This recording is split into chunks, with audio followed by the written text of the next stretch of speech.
Hello everyone, it's Blaze, and welcome back to a new interesting little video. What if TF2 mercenaries were Pokemon gym leaders?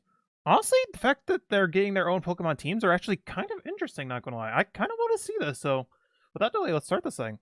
Sometimes before my day truly begins, I like to stand in front of the mirror and stare into the eyes of the angry sack of pissy air I've become, and think back to an older time about that young, spunky piece of arse I used to be who really liked TF2 and Pokemon. Wait a minute. I still like those things. Hooray! And I'm only 22.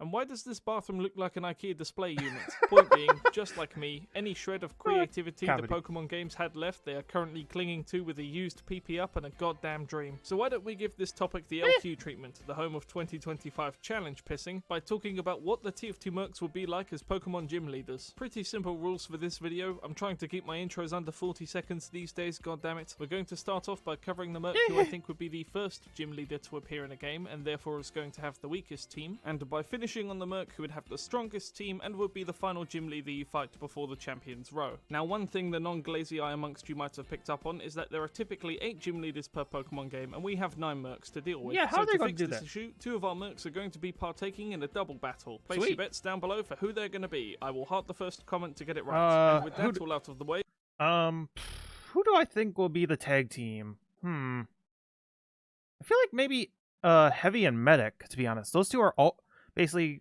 always together, so my prediction is those two. So let's start out with the cheekiest of our trainers and then go from there. Scout Scout? would be the Knew first it. Pokemon gym Knew leader you'd encounter in the region of New Mexico. I didn't really think that one out. And he would most definitely be a flying type gym Really? leader. I know in the That Pokemon makes video sense. I made a long while ago, I called him a water type because, well...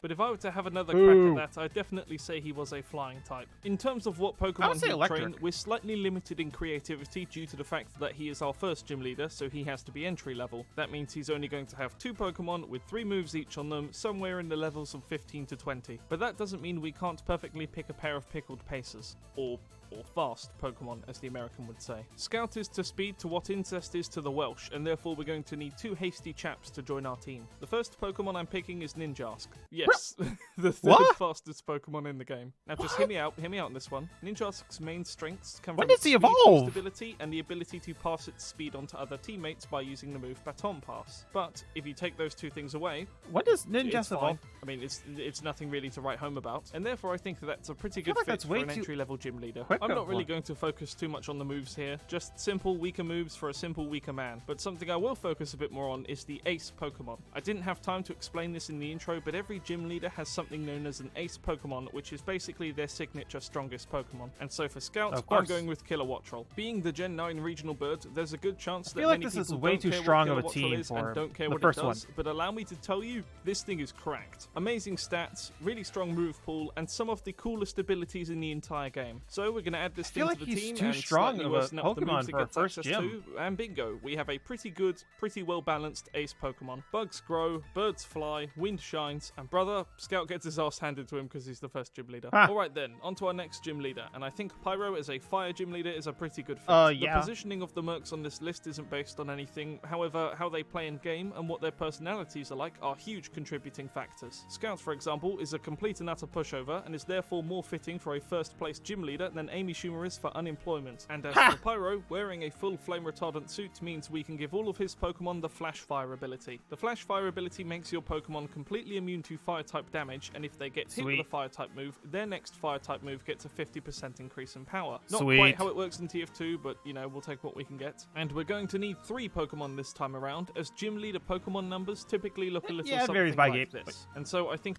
No. Ace Gym Leaders have 5 Pokemon. To me, Ace Gym Leader always has 5 Pokemon, no matter what. That is honestly my opinion, and actually most people's opinion, I want to say? Whatever. the first of our 3 weaker Pokemon we're going to choose for Pyro is Lampent. Chandelure is pretty good. Lampent is nothing, and therefore we can just throw some moves onto it, put it into a team, and yeah, it will do pretty well. That is way The too second Pokemon is strong! going That is way too strong of a Pokemon. If it's the second gym leader, that's way too strong. It evolves at 41. This is really stupid. Like, it's too strong. Kilowattrel is like probably in like the 20s to 30 range, which is too strong. Wattrel would probably be a better one. Ninjas, I will assume is still a low level, but I don't know how strong.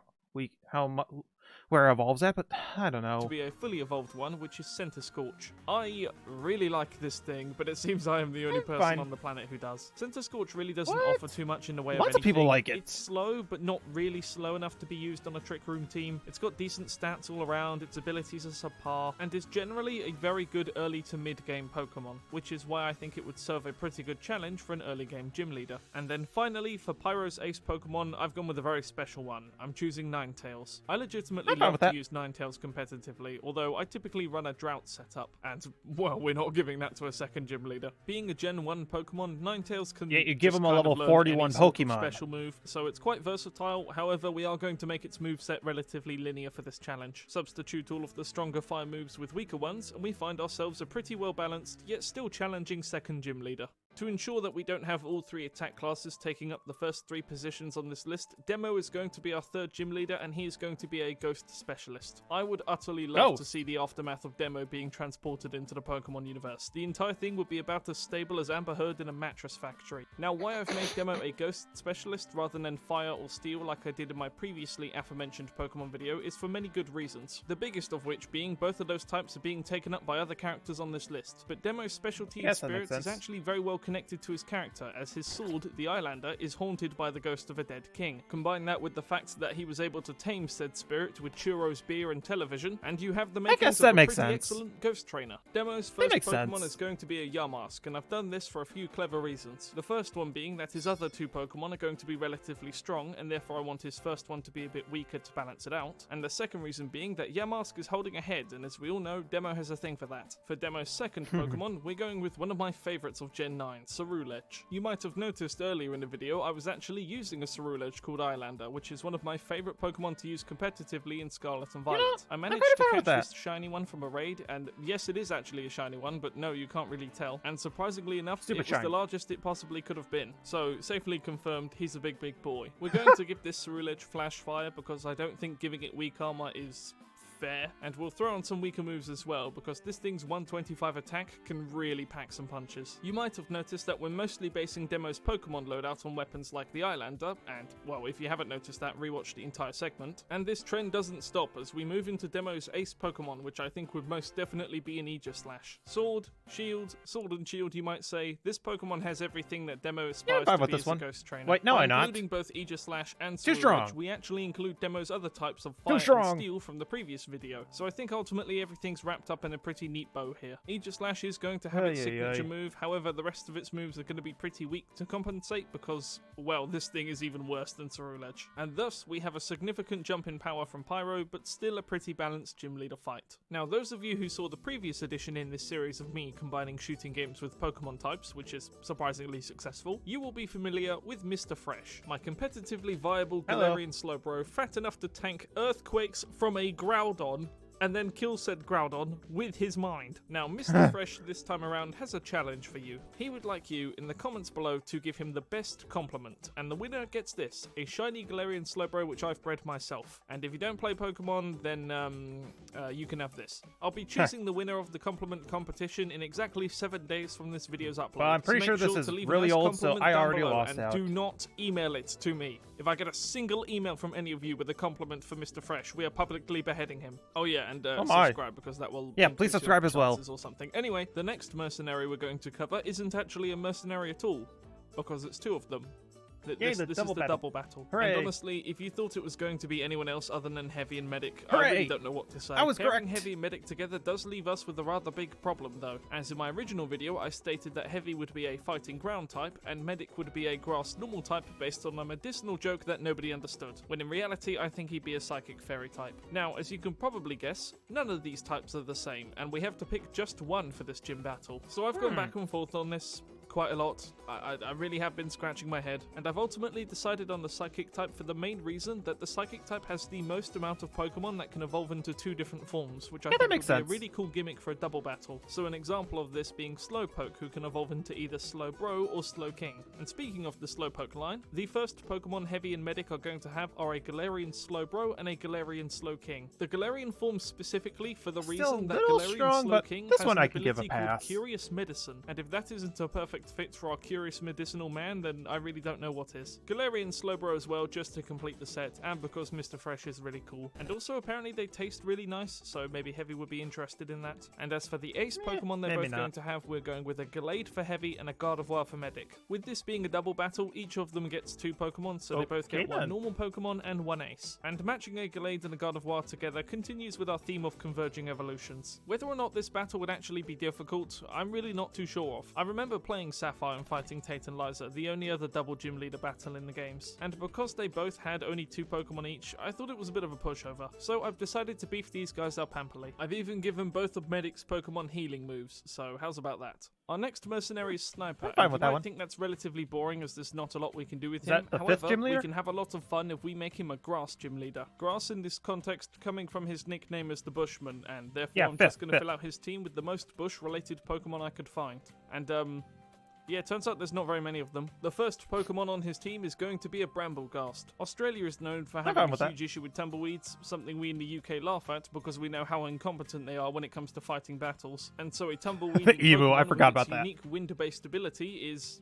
well, it's kind of an ironic joke, isn't it? Brambleghast definitely had a lot of interest as a competitive Pokemon when the Scarlet and Violet games were brand new. However, over time, after seeing how it plays, it just kind of fell off, just like Deadlock. Anyway, the next Pokemon we're choosing is a Tangrowth. Now, I know Tangrowth isn't inherently a bush, but it is really the closest thing I could get without including Shaman. Tangrowth is a weird Pokemon in that it really has seen some use throughout time, but no one really likes it. In a world of Steelixes and starter Pokemons, does anyone really care for this thing? Anyway, it's pretty close to being a bush Pokemon regardless, so it fills the criteria for our list. The third Pokemon I'm choosing for Sniper is Therathorn, and this is definitely where the bush criteria falls apart slightly. Therathorn is not a bush, it is meant to be a spiky seed, but it really is as close as we're gonna come. Turns out, bush isn't a very popular subgenre of Pokemon. Therathorn is typically used on stool teams as it's really good defensively, honestly, so we're feel not like this gonna do fits that Sniper for a a gym little. battle. We'll still give it some synergistic moves and abilities, but it's not going to be running a typical Therathorn setup. And as for Sniper's ace Pokemon, we're going with Breloom, a kangaroo mushroom. I completely and utterly forgot Breloom existed until making this video, and I'm confident most of you have as well. This thing is a kangaroo mushroom, and that is the absolute best synergistic grass type we could possibly pair with Sniper. There's not really much else I have to say about Breloom. Breloom is typically one of those Pokemon that Gen 3 heads absolutely love, and everyone else just uses for false swipe, but I have a feeling that Sniper would have a much larger appreciation for this Pokemon than I and many other people would. Now, could someone please tell me how we went 12 minutes into a Lon'qudor video without bringing up this lunatic or his immense fighting prowess? Soldier was a really difficult one to choose Pokemon for, as I either wanted them to revolve around America or rocket jumping, and, well, there isn't really a lot of either of those things. Braviary. For his ace Pokemon, I was actually able to come up with something pretty special, but the rest of them are going to be relatively generic fighting types. Soldier's first Pokemon is going to be a Grapploct. Wrestling, from what I've heard, is absolutely huge in the United States, so this kind of works. It really is. I would not tell him that Grapploct comes from the Galar region, which is the Pokemon equivalent of the UK, because he would not like that. But Grapploct would make for a pretty good starting Pokemon in a 4-gym leader battle. Soldier's second Pokemon is going to be a Pangoro. I've chosen Pangoro here because the Pokedex says that whilst it constantly picks fights with everything and is difficult to get along with, it does have a good heart deep down. And I think that is literally Soldier. That's representative of Soldier. Pangoro's dark typing reflects this double nature, and I think that's also quite fitting for Soldier as well. Well-meaning sometimes, but also incredibly violent and ill-mannered. Soldier's third Pokemon is going to be a Lucario, which is most definitely the most generic choice in this entire video.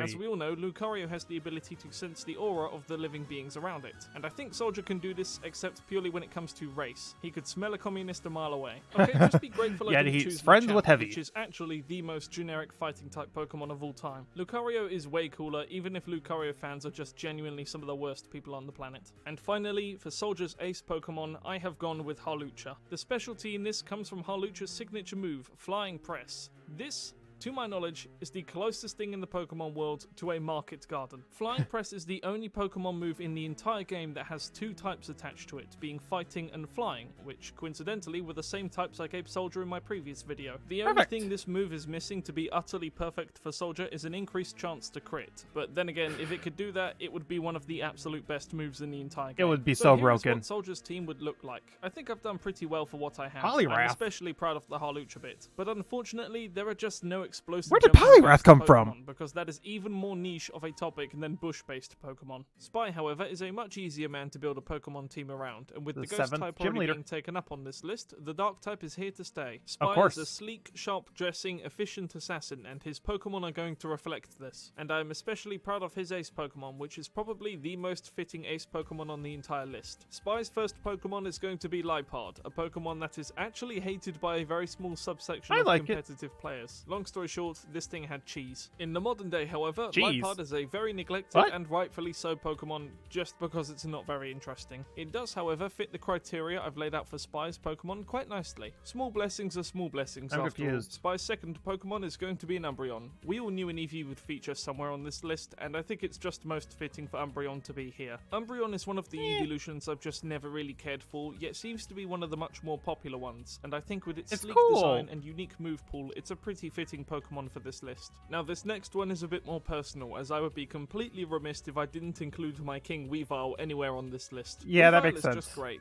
It's by no means my favourite Pokemon, but every single game I've played, and every single game I've played competitively, I have had a Weavile. The pinnacle of a glass cannon Pokemon done perfectly. And I think a Pokemon like that, in tandem with a much more tanky Pokemon like Umbreon, would be pretty difficult for a gym leader of this level. And finally, for Spy's fourth Pokemon, his ace, I have chosen Zoroark. Illusion is just a Spy disguise ability. There's no getting around it. This synergy is absolutely perfect. Now I know how Zoroark works kind of conflicts having a last Pokemon be your ace in a gym leader battle, but we're just going to bend how this ability works slightly for the sake of hypothetics. A Pokemon with some incredibly strong attacks but is rendered utterly defenseless when its disguise is broken. Sound familiar? Spy's team is overall one of my favourite teams we've put together for this list. Really strong, really well balanced, and ultimately really synergistic.